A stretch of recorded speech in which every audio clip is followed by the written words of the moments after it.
ഒരു വ്യവസ്ഥയില്ല, വെള്ളിയാഴ്ചയില്ല എന്ന് നമ്മൾ നാടൻ ഭാഷയിൽ പറയില്ലേ, അതാണ് ശബരിമലയിൽ സംഭവിച്ചുകൊണ്ടിരിക്കുന്നത്. അതിപ്പോൾ ഭരണസമിതി ഏതായാലും ദേവസ്വം ബോർഡുകൾ മാറി മാറി വരുന്നതിനനുസരിച്ച് കാര്യങ്ങളിലൊക്കെ പല ഒളിച്ചുകടത്തലുകളും നടന്നിട്ടുണ്ട്. ശരിക്കും എന്തൊക്കെ കൊണ്ടുപോയിട്ടുണ്ടാവും?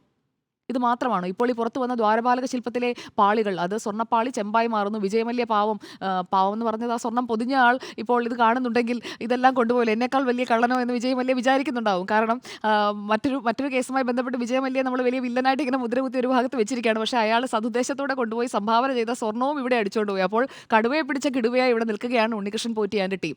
അതാണ് ഇവിടെ സംഭവിച്ചിരിക്കുന്നത്. ഞാൻ വിജയമല്യയെ ഗ്ലോറിഫൈ ചെയ്തതല്ല.